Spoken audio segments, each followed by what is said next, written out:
أعوذ بالله من الشيطان الرجيم. بسم الله الرحمن الرحيم.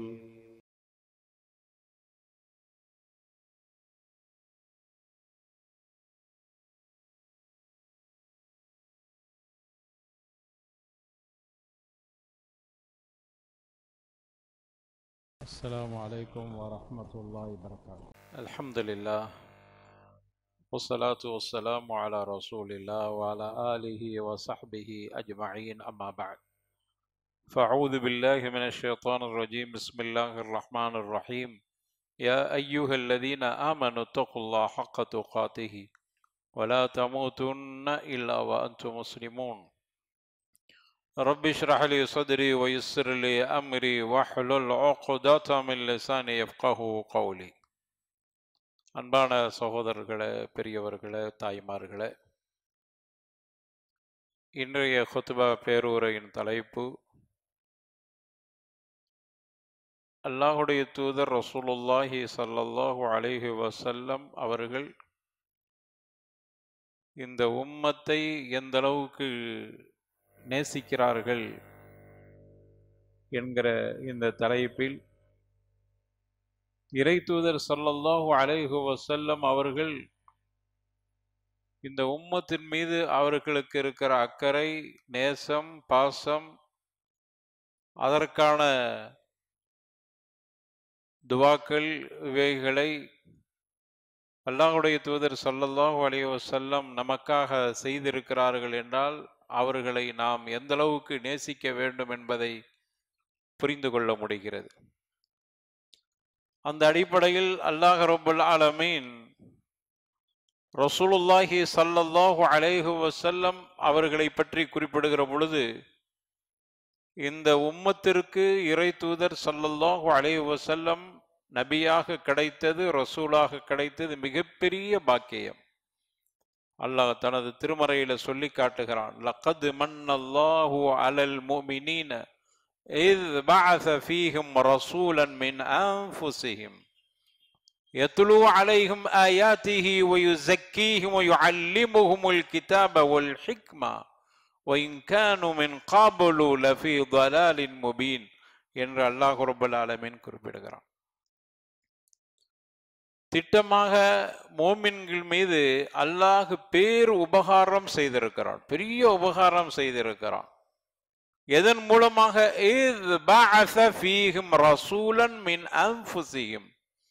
உங்களிலிருந்தே உங்களுக்கு ஒரு தூதரை அனுப்பியிருப்பது அல்லாஹ் செய்திட்ட பேர் உபகாரம் என்று அல்லாஹ் குறிப்பிடுகிறான். அதுவே ஒரு பெரிய நிஅமத், அருள் கொடை. மண்ணு என்று சொல்கிறான். மண்ணு என்றால் பெரிய அருள் கொடை, பெரிய நிஅமத். அதை அல்லாஹ் இந்த சமூகத்திற்கு கொடுத்து, மின் அன்ஃபுஸிஹிம், அரபுகளே, உங்கள் சமூகத்திலிருந்தே ஒரு நபி உருவாயிருக்கிறார். மின் அன்ஃபுஸிஹிம் என்கிற அந்த வசனத்தில் கூட ரசூலன் அன்ஃபஸஹும் என்றும் ஒரு திலாவத் இருக்கிறது. அப்படியானால் அன்ஃபஸஹும் என்றால் அஷ்ரஃப், ஒரு சிறப்புக்குரியவர் உங்களிலிருந்தே. இப்படி ஒரு திலாவத்தை சில அறிஞர்கள் ஓதுகிறார், ஒரு சில காரிகள் ஓதுகிறார்.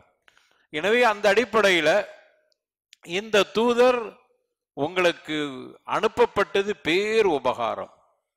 அவர் அப்படி என்ன செய்கிறார்? அல்லாஹ் சொல்கிறான், யத்லு அலைஹிம் ஆயாத்திஹி, அவர் குர்ஆனை, அல்லாஹ்வுடைய ஆயாத்துக்களை உங்களுக்கு ஓதி காட்டுகிறார். இது பெரிய உபகாரம் ஒன்று.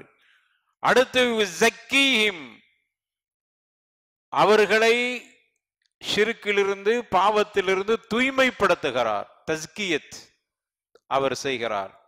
மூன்றாவது அல்லிமுஹுமுல் கிதாப வல் ஹிக்மத, அவர்களுக்கு வேதத்தையும் ஞானத்தையும் கற்றுக் கொடுக்கிறார்.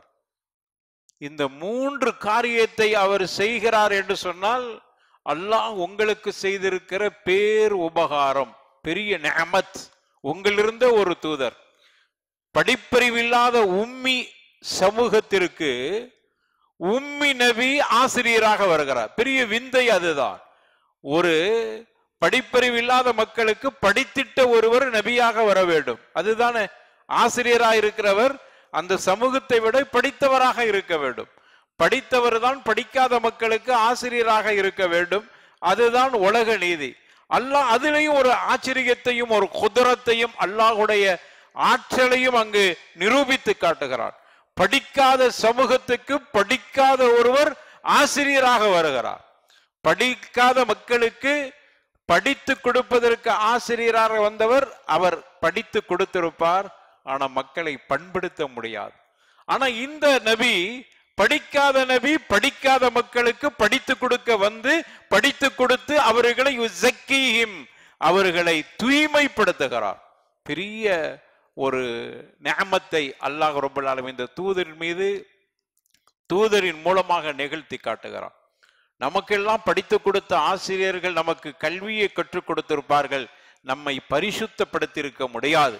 ஆனால் இந்த ஆசிரியர் அவர்களை பரிசுத்தப்படுத்தினார். கல்புல அவ்வளவு கசடு, கல்புகள்ல ஷிர்க் மலிந்து காணப்பட்டது. அவர்கள் பாவங்களை செய்து கொண்டிருந்தார்கள், நஜசுகளாக இருந்தார்கள், அருவருப்பானவர்களாக இருந்தார்கள், அசிங்கமானவர்களாக இருந்தார்கள், அநாகரியமானவர்களாக இருந்தார்கள், காட்டு மிராண்டிகளாக இருந்தார்கள். அத்துணை பேர்களையும் தூய்மைப்படுத்தினார். கிதாப், வேதத்தையே படிக்க ஒன்றுமே படிக்க தெரியாத மக்களுக்கு வேதத்தை கற்றுக் கொடுத்தார். பெரிய ஆச்சரியம். படிக்க தெரியாத உம்மி சமூகம் அவர்கள் குர்ஆனை ஓதினார். இறை தூதர் ஸல்லல்லாஹு அலைஹி வஸல்லம் அவர்களுக்கு இறக்கப்பட்ட வேதத்தை ஓதி காண்பிக்கிற பொழுது அவர்கள் உடனே மனனம் செய்து கொண்டார். அவர்களுக்கு அந்த ஆற்றலை அல்லாஹ் கொடுத்தான். யுஅல்லிமுஹுமுல் கிதாப, அவர் வேதத்தை கற்றுக் கொடுத்தார். ஒல் ஹிக்மத, ஞானத்தை, இறை தூதர் வேதத்துக்கு அர்த்தத்தை படித்துக் கொடு, அதான் ஹதீஸ். வேதத்திற்கு விளக்கத்தை கற்றுக் கொடுத்தார், ஞானத்தை கற்றுக் கொடுத்தார், ஹதீஸை சொல்லிக் கொடுத்தார். சரி, இந்த மூன்று காரியம் செய்யலன்னா நீங்க எப்படி இருந்திருப்பீங்க?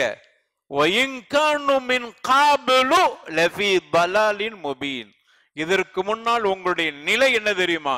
பகிரங்கமான வழிகேட்டில் இருந்தீர்கள், அசிங்கமான நடவடிக்கைகள் உங்களுக்கு, மனிதன் மதிக்க தெரியாத பண்பாடற்ற காட்டு மிராண்டிகள். கல்புகள் இருக்கிறதா? கல்புக்கு பதிலாக அவர்களுடைய இதயங்கள் இரும்பினால் ஆனதா என்று கேட்கிற அளவுக்கு இரக்கமற்றவர்கள். ஆனால் இந்த வேதம் இந்த தூதர் உங்களுக்கு நபியாக அனுப்பப்பட்டு அவர் கற்றுக் கொடுத்து நீங்கள் எப்படி ஆகிட்டீங்க? நீங்க நேர்வழி உள்ளவர்களாக ஆகிவிட்டீங்க.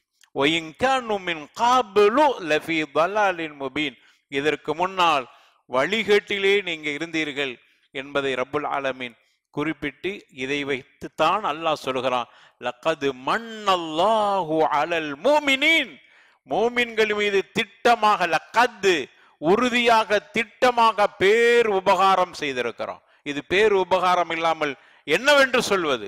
மிகப்பெரிய நிஅமத் இந்த தூதர் உங்களுக்கு அனுப்பப்பட்டது.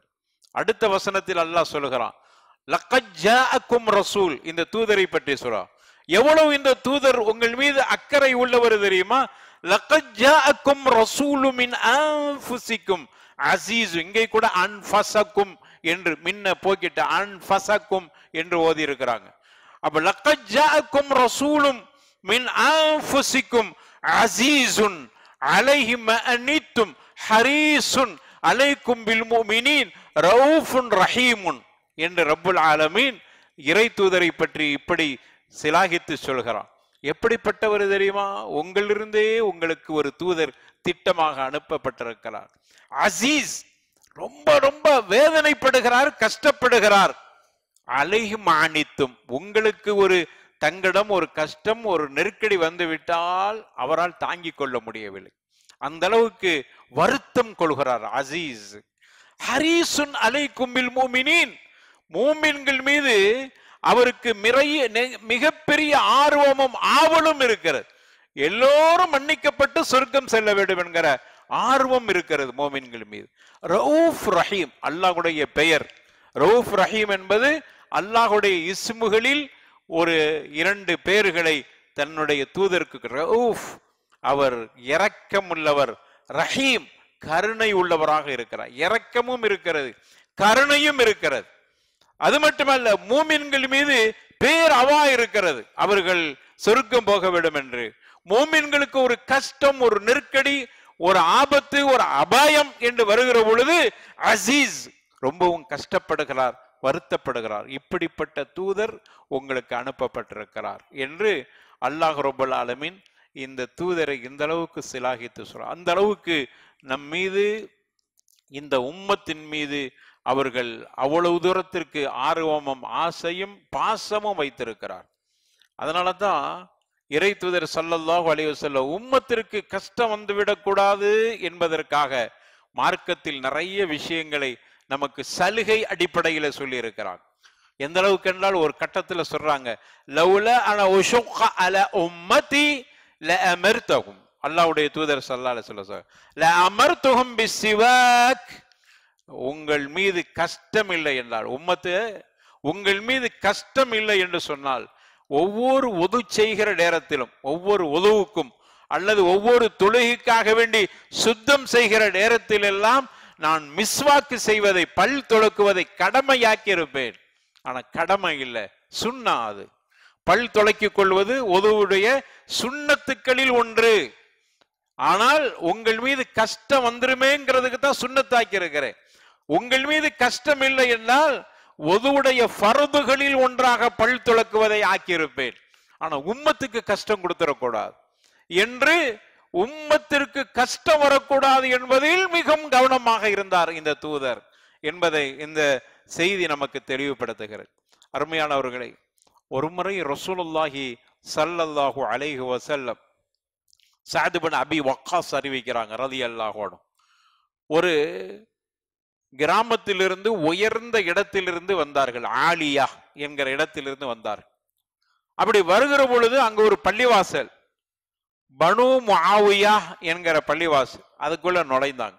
பொதுவா பள்ளிவாசலுக்குள்ள நுழைந்தா 2 ரக்காத்து தொழுதல், இறை தூதர் 2 ரக்காத்து தொழுதாங்க. நாங்களும் அவர்களை பின்பற்றி தொழுதோம். ஜமாத்தாக இல்லை, நாங்களும் தனித்தனியாக தொழுதோம். அதற்கு பிறகு ரசூலுல்லாஹி ஸல்லல்லாஹு அலைஹி வஸல்லம் துஆ செஞ்சாங்க. இதிலிருந்து தெரியுது கூட்டு துஆ இல்லை என்பது தெரிகிறது. வதஆ ரப்பஹு தவீலன், நீண்ட நெடிய துஆ செஞ்சாங்க. என்ன துஆ செஞ்சாங்கன்னு எங்களுக்கு தெரியாது, துஆ கேட்கிறாங்க. அப்போ இந்த கூட்டமாக இருக்கிற பொழுது கூட்டு துஆ என்று சொல்லக்கூடியவர்களுக்கு இதுல நம்ம கேட்கிறோம், இறை தூதர் ஸல்லல்லாஹு அலைஹி வஸல்லம் அதை சரியாக பயன்படுத்தி இருக்க வேண்டும். ஆனால் அப்படி ஒண்ணு இல்லை என்பதால் ரசூலுல்லாஹ் துஆ செஞ்சாங்க. துஆ செஞ்சுட்டு சும்மன் சரஃப இலைனா, எங்களின் பக்கம் திரும்பினார்கள். திரும்பிட்டு கேட்டாங்க, நான் என்னுடைய இறைவன்ட்ட என்ன கேட்டேன்னு தெரியுமான்னு கேட்டாங்க. துஆ தனியா அவங்க கேட்கும் போது என்ன தெரியும், இல்ல நான் 3 விஷயத்தை என்னுடைய இறைவன்ட்ட கேட்டிருக்கிறேன். 2 விஷயத்தை அல்லாஹ் எனக்கு கபூல் செஞ்சுட்டான், ஒரு விஷயத்தை அல்லாஹ் தர மறுத்துட்டான் அப்படின்னு சொன்னாங்க. அதை 3ஐ வரிசைப்படுத்துறாங்க. ஒன்று, அல்லாஹ் யுஹ்லிக உம்மத்தி பிஸ்ஸலா, என்னுடைய உம்மத்து ஒட்டுமொத்தமாக பஞ்சத்தில் அழிந்து போக கூடாதுன்னு அல்லாஹ்ட்ட கேட்டேன். ஒட்டுமொத்தமாக ஃபஅதானியாக அல்லாஹ் கொடுத்துட்டான். ஒட்டுமொத்த உன்னுடைய உம்மத்தும் அப்படி நடக்காது, 1-2 அப்படி நடக்கலாம், ஒட்டுமொத்தமும் அப்படி அழிந்து போக மாட்டார். 2வது நான் கேட்டேன், அல்லாஹ் யுஹ்லிக உம்மத்தி பில் கரக், என்னுடைய ஒட்டுமொத்த உம்மத்தும் தண்ணீர் மூழ்கி அழிந்து போக கூடாது என்று கேட்டேன். ஃபஅதானியாக அல்லாஹ் அதை எனக்கு கொடுத்தான். 3வது கேட்டேன், என்ன கேட்டேன்னா, அல்லாஹ் யஜஅல பஸஹும் பைனஹும், என்னுடைய உம்மத்துமார்கள் ஒற்றுமையோடு இருக்க வேண்டும் என்று கேட்டேன். சண்டை பிடிச்சிடக்கூடாது, எல்லாரும் ஒன்றுபட்டு இருக்கணும்னு கேட்டேன். ஃபமனஅனீஹா, அல்லாஹ் அதை எனக்கு தர மறுத்து விட்டான். உன்னுடைய உம்மத்தில் குழப்பமும் சண்டையும் சச்சரவும் இருக்கும், ஒருவன் பிடிக்காது என்கிற மாதிரி ஒரு நிலை ஏற்படும். அது ஏற்படக்கூடாது என்பதைத்தான் நம்ம கவனமாக இருக்கணும். அவர்களில் ஒருவராக நம்ம இருக்கக்கூடாது என்று ஒவ்வொருவர்களும் அந்த விஷயத்தில் அல்லாஹ் கிட்ட பாதுகாப்பு தேடிக்கொள்ளணும். அப்போ அதை கேட்டேன், அல்லாஹ் தர மறுத்து விட்டான். இந்த செய்தியில நமக்கு உள்ள பாடம், முஸ்லிமில வரக்கூடிய செய்தி, இதுல உள்ள பாடம் என்னன்னா, இறை தூதர் ஸல்லல்லாஹு அலைஹி வஸல்லம் சந்தர்ப்பம் கிடைக்கிற பொழுதெல்லாம் இந்த உம்மத்தின் மீது அக்கறை எடுத்து தனக்கு கேட்க வேண்டிய அந்த நேரத்திலும் தனக்காக கேட்கவில்லை, உம்மத்திற்காக வேண்டி கேட்டார். எந்த அளவுக்கு இந்த உம்மத்தின் மீது இறை தூதர் ஸல்லல்லாஹு அலைஹி வஸல்லம் நேச வைத்திருக்கிறார்கள் என்பதை இதன் மூலமாக பார்க்க முடிகிறது. அருமையானவர்களே, அதே மாதிரி இன்னொரு செய்தி, இறை தூதர் ஸல்லல்லாஹு அலைஹி வஸல்லம் அவர்கள் இந்த உம்மத்தின் மீது அவர்களுக்கு இருக்கிற இன்னொரு அக்கறை அல்லது பாசம், முஹப்பத், இந்த உம்மத்தை அவர்கள் நேசிக்கிறார்கள். எனவே இந்த உம்மத் ரசூலுல்லாவை நேசிப்பது கடமை. அவர்கள் நம்மை நேசிக்கிறார்கள். அதற்கு இன்னொரு சான்று, அல்லாஹ்வுடைய தூதர் ஸல்லல்லாஹு அலைஹி வஸல்லம் அவர்கள் இப்ராஹிம் அலைஹிஸ்ஸலாத்து வஸ்ஸலாம் அவர்கள் சம்பந்தமாக ஒரு விஷயத்தை பேசிக்கொண்டு வருகிற பொழுது இந்த வசனத்தை ஓதி காமித்தார். ரப்பி இன்னஹுன்ன அதுதல்ன கஸீரம் மினன் நாசி ஃபமன் தபிஅனி ஃபஇன்னஹு மின்னி வமன் ஆஸானி ஃபஇன்னக கஃபூருர் ரஹீம். அல்லாஹ் ரப்பல் ஆலமீன் இப்ராஹிம் அலைஹிஸ்ஸலாத்து வஸ்ஸலாம் அவர்கள் சம்பந்தமாக சொல்லுகிற பொழுது அல்லாஹ் சொல்லுகிறான், அல்லாஹ் கிட்ட அவர்கள் கேட்டார்கள், ரப்பி எனது இறைவா, இன்னஹுன்ன அதுதல்ன கஸீரம் மினன் நாஸ், இந்த சிலைகள் இந்த மக்களில் அதிகமானவர்களை வழிகெடுத்து விட்டன. எனவே ஃபமன் தபிஅனி ஃபஇன்னஹு மின்னி, என்னை யார் பின்பற்றுகிறார்களோ அவர்களே என்னை சார்ந்தவர்கள். ஒமன் அசானி, எனக்கு மாறு செய்யக்கூடியவர்கள் அவர்கள் ஃபஇன்னக கஃபூருர் ரஹீம், நீ மன்னிப்பவனாக இருக்கிறாய், நீ இரக்கம் உள்ளவனாக இருக்கிறாய் என்று அவர்கள் இப்படி கேட்டார்கள் அல்லாஹ் இடத்துல. அடுத்து ஈசா அலைஹிஸ்ஸலாத்து வஸ்ஸலாம் இப்படி கேட்டார்கள், இன் துஅذிபுஹும் ஃபஇன்னஹும் இபாதுக வ இன் தக்ஃபிர் லஹும் ஃபஇன்னக அல் அஸீஸ் அல் ஹகீம். அதே மாதிரி ஈசா அலைஹிஸ்ஸலாத்து வஸ்ஸலாம், அல்லாஹ்வே நீ வேதனை செய்வதாக இருந்தால் அவர்களை உன்னுடைய அடியார்களாக இருக்கிறார்கள், வேதனை செய்து கொள்.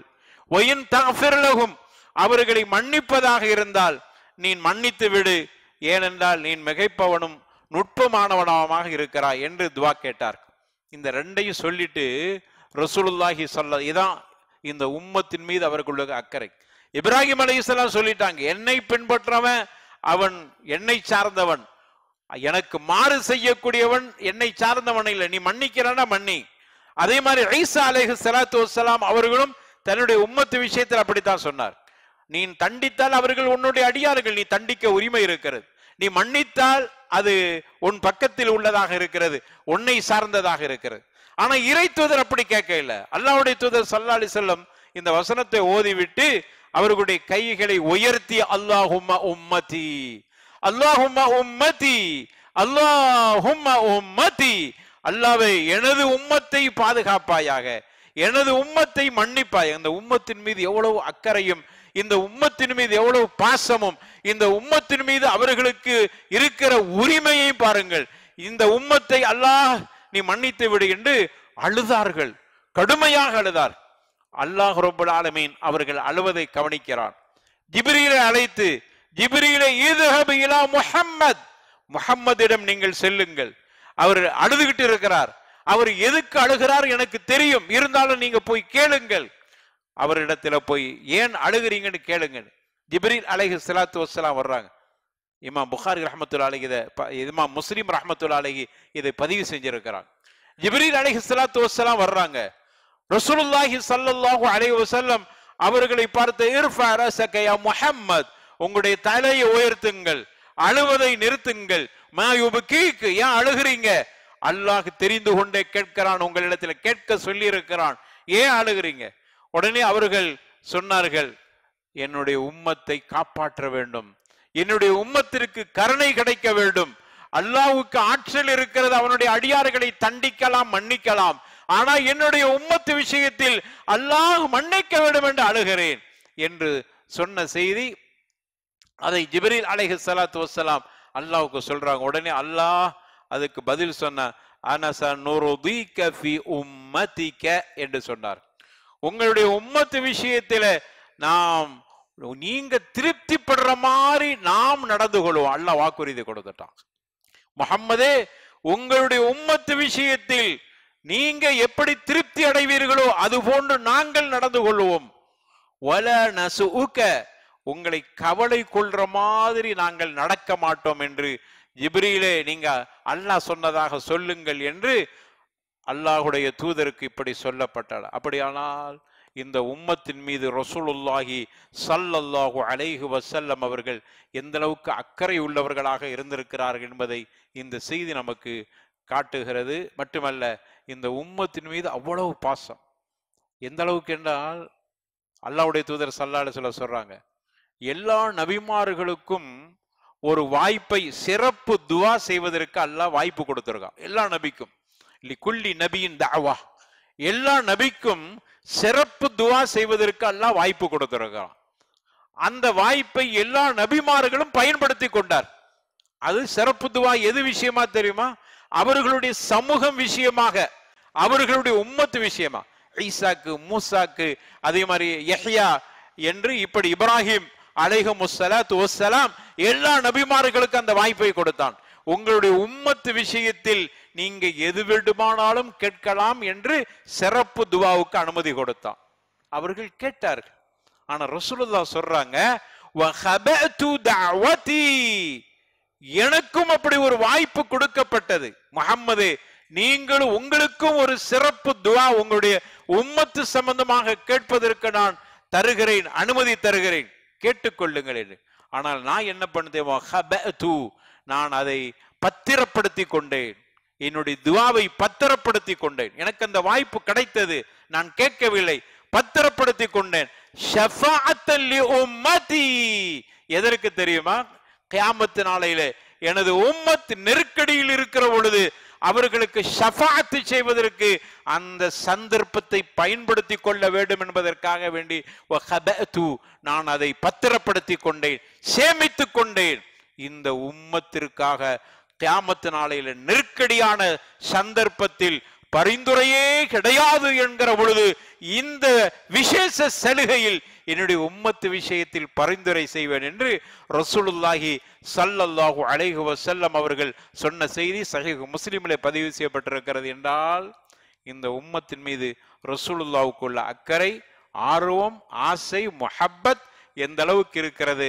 எனவே இப்படி நம்மை கூடுதலாக நேசிக்கிற அந்த முஹம்மது முஸ்தபா ரசூலுல்லாஹி ஸல்லல்லாஹு அலைஹி வஸல்லம் அவர்களை இந்த உம்மத்து நேசிக்க கடமைப்பட்டிருக்கிறது என்பதை நாம் தெரிந்து நாம் ரசூலுல்லாவை அளவு கடந்த நேசத்தோடு பின்பற்றக்கூடிய வாய்ப்பை அல்லாஹ் ரப்பல் ஆலமீன் நாம் அனைவர்களுக்கும் தர வேண்டுமா? ஆகிர் தஅவானா அனில் ஹம்துலில்லாஹி ரப்பில் ஆலமீன்.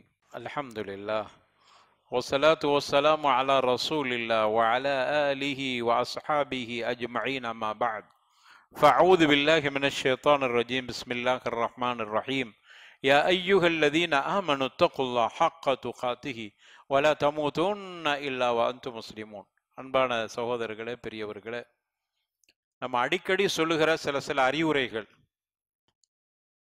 நீங்க தாமதமாக பள்ளிக்குள் வருகிற பொழுது, பாங்கு சொல்லப்படுகிற சந்தர்ப்பத்தில் வர்றீங்க, இமாம் மெம்பர்ல ஏறிட்டாங்க, பாங்கு சொல்றாங்க.